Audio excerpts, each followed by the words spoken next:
Merci beaucoup. Thank you, Madame Benamou, for this introductory presentation of, shall we say, the state of play in the French market, which has allowed us to have a clear glimpse of the conditions of the French market. You have raised the matters of universal service and its content, also the role of ARCEP in making some changes in the rules on the delivery of small items, namely. And we have heard that despite the fact that there is no intense competition on the French postal market, there is apparently an activity on behalf of the universal service provider towards innovation and diversification of services offered, whether it be with the innovation of new digital applications or simply the diversification through services which are not strictly speaking postal services, such as the example which you mentioned of Veiller sur mes parents, which, if I understand it right, is a service of looking after, checking up on your parents, on their condition, and whether they are okay, and whether they, if you are away, for example, on holiday or something of the sort. For very old persons who are isolated. Right. There is no geographical prerequisite. It could be in a big city, yes? Yeah. Right. Okay, this is a very interesting and original service. So, ναι, αυτό είπε, αν θέλετε να το... Ναι. We should remember that 10-15 years ago there was a heat wave in France, yes, which unfortunately led to the death, or a very severe heat wave, which led to the death of many elderly people who had been on their own. It was the summer, and the rest of the family was on holiday. So perhaps this is also a reason for which this service was developed. Mm-hmm. But it is definitely not, strictly speaking, a postal-related service. And it raises the issue of what will the universal service provider do with its network. It has a nationwide network. What will it do with it on a commercial level to... N'est-ce pas? Yes, I would add, La Poste is probably the last public service which is on the whole territory and that can reach very rural places where people are very isolated. Isolated, yes. It's similar here. There is a post office or a post unit practically everywhere, even in the most remote places in Greece, but perhaps Mrs. Giannousi will tell us more later about that.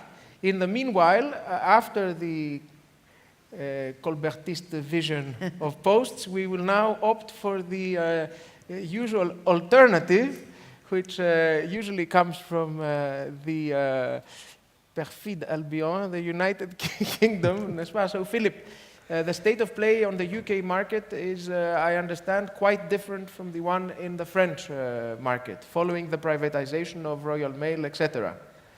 It is. Yeah. I will give you the floor, and as I understand, you will share with us the UK experience, and also you have agreed to give us a brief aperçu of the cross-border draft regulation. Sure.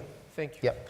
Well, to start with Royal Mail, we recently published a review of its regulatory framework this year, and I thought it'd be interesting to make a few remarks about this.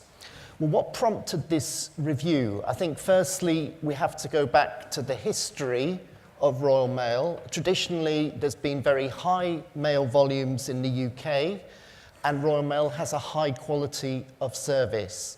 The market was opened earlier in the UK than the EU timetable, and as part of this, when the first postal regulator, Postcom, came in, it introduced a license requirement for Royal Mail to negotiate in good faith to offer access to its network.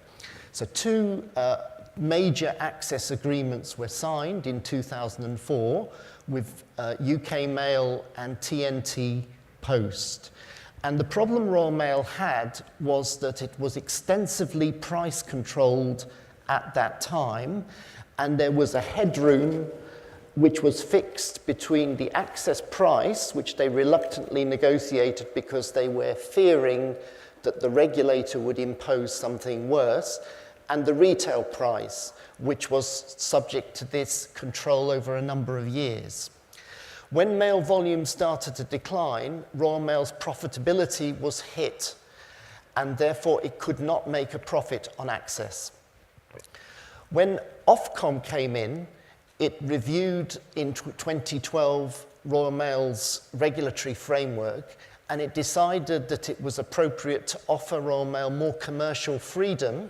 So instead of all this detailed price control, including on bulk mail services, there was a single safeguard cap covering second-class letters and packets up to 2 kilos. Now, in the meantime, the access business had grown very well, and because it had been encouraged by regulation, perhaps, there was no end-to-end competition. But having a base of access customers, TNT Post then decided to launch its own end-to-end services. And by 2014, it covered 7% of the households in the UK and was forecasting extensive growth. This prompted Royal Mail to change its access prices so that where it faced competition from TNT Post, it reduced its prices, and where it didn't, it increased them. And that led to a Competition Act investigation by Ofcom, which is to reach its close this year, because these things analysis takes some time. And because of TNT Post, or Whistle as it was then called, because of its exit from the market, Ofcom decided to undertake this review of regulation. So that's the background. What have we concluded? We've concluded that access does meet the need not just of large users but of smaller users, because access has moved from dealing with all pre-sorted mail to taking unsorted mail from smaller customers, and it now accounts for almost 60% of all addressed mail volumes, which I think is different from any other EU member state. We modified some of the rules for access to prevent the kind of problem that I described with Royal Mail adjusting its prices. So its access prices, its zonal access prices, are now required to be strictly cost-orientated, and this is checked by us. And there is also a margin squeeze test.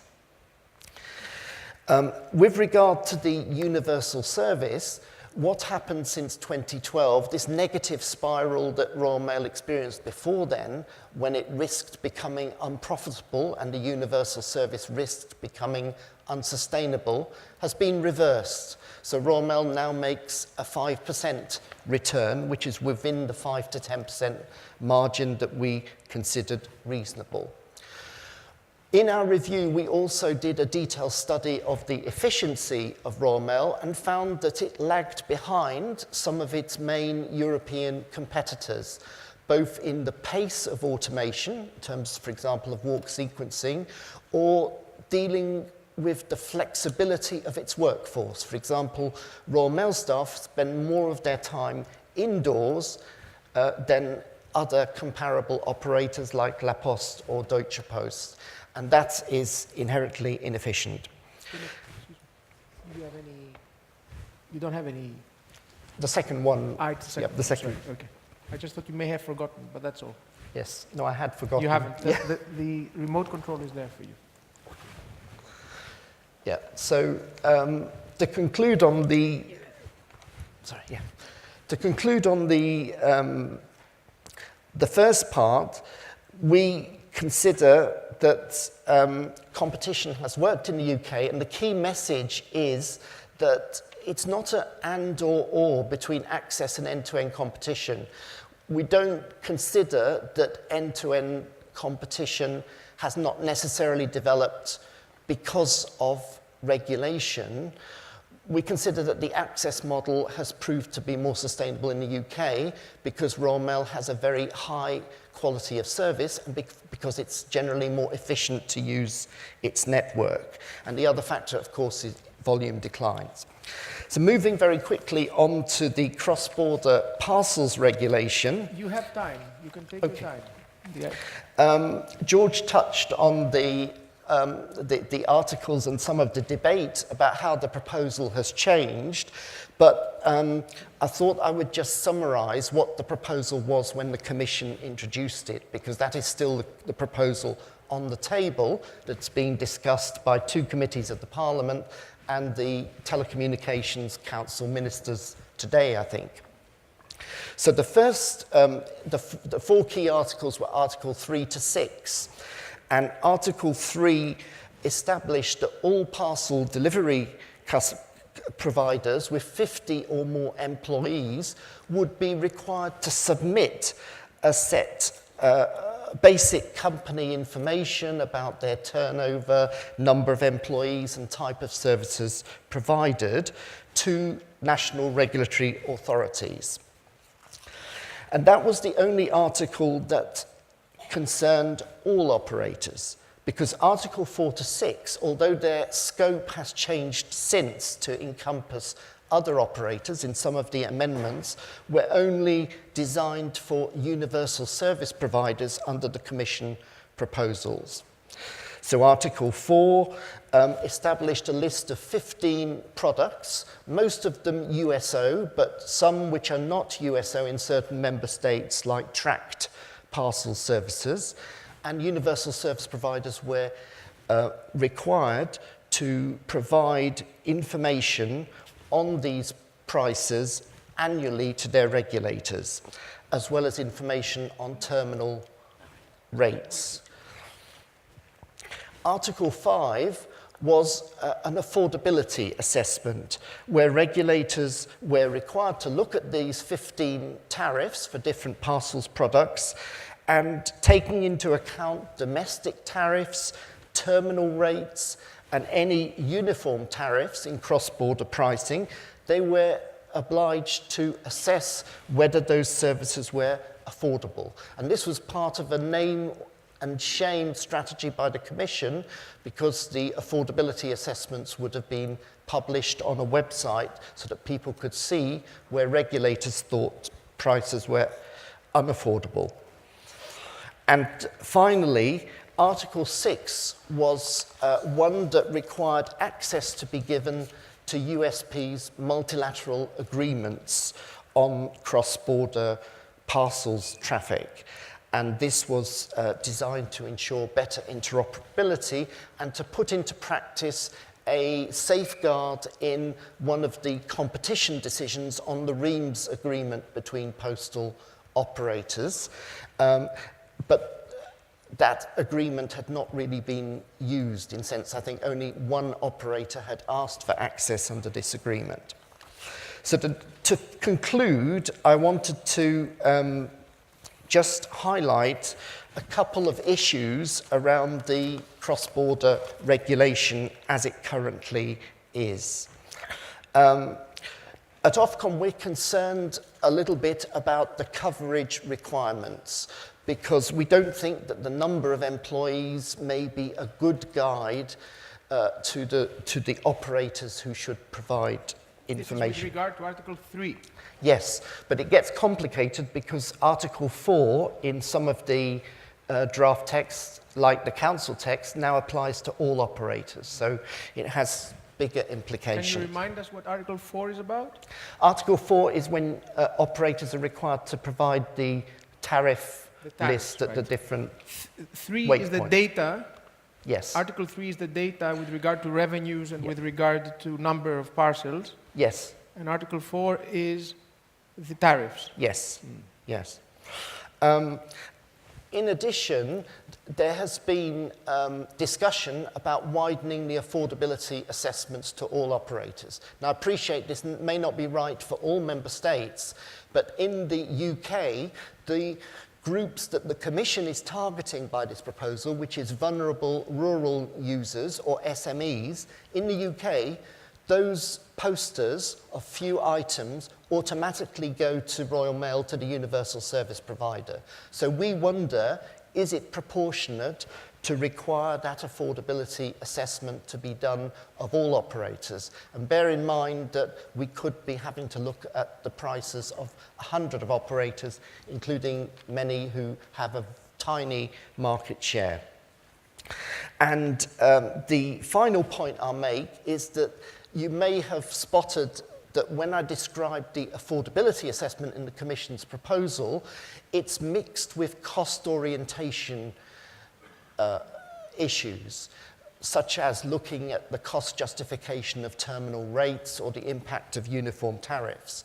At Ofcom, we've done work on affordability domestically to see whether Royal Mail's prices are affordable and reasonable, and whether people can afford them alongside their normal basket of daily goods. We don't think cost orientation is the same thing, so the two concepts should not be mixed up. There are some texts, and I think the council text does this now, which says, sorry, not the council text, there is a parliament text which says that there should be an affordability assessment, traditional one, which is clear, doesn't include any cost orientation, and then if prices are unaffordable, the regulator can look in greater detail about whether there is a cost orientation problem. And we think that would be a much more proportionate approach. So I think I'll leave it there. It's quite difficult to summarize the regulation because it's moving. There are different texts, of course, coming to us each week, but those are the essential points. Right. So, thank you very much, Philip, for your presentation.